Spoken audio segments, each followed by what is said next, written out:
What happens in the forest? After midnight, there's something unnatural about the forest when the clock strikes midnight. The trees no longer feel like just trees. They loom, their twisted branches stretching out like skeletal hands in the darkness.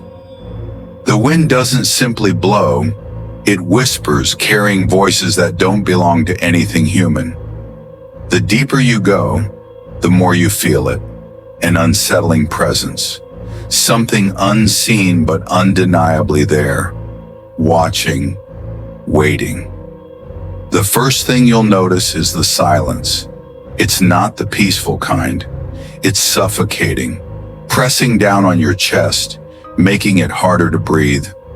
The usual sounds of nocturnal life, the rustling of small animals, the occasional hoot of an owl, disappear. It's as if the entire forest is holding its breath. And then, without warning, a twig snaps behind you. You freeze. You're alone, aren't you? Many who have wandered into the forest after midnight speak of an overwhelming sense of being followed. At first, it's just a feeling.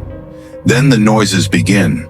Soft footsteps that mimic your own, rustling leaves when there is no wind, whispers too faint to understand, but unmistakably there. The moment you stop, they stop. The moment you turn around, there's nothing.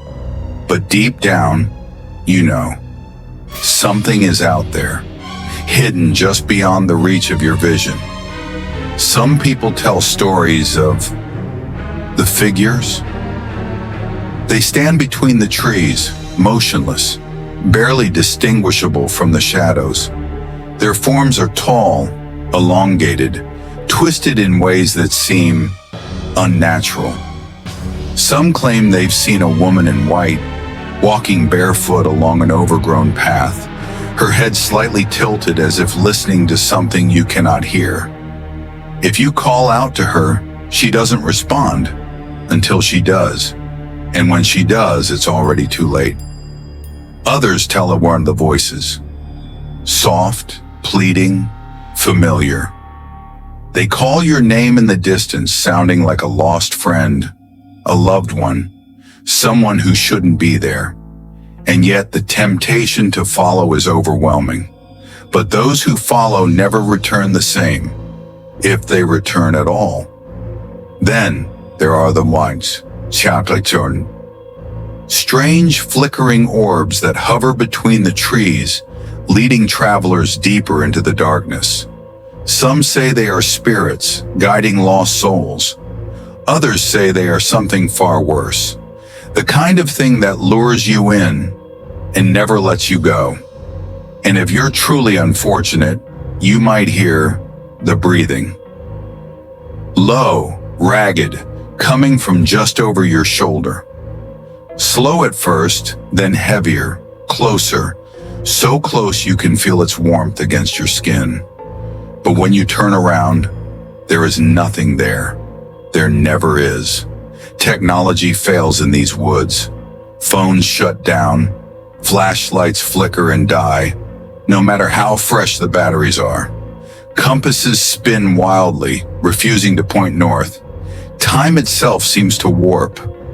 People walk for what feels like minutes, only to emerge hours later, disoriented, unable to remember where they've been or what they've seen. And some don't emerge at all. So what happens in the forest after midnight? Maybe it's just the mind playing tricks. Maybe it's something darker, something older, something that waits for the foolish, the curious, the ones who don't heed the warnings. The question is, if you step into the forest at midnight, will you be the one to come back? Or will you become just another whisper in the trees?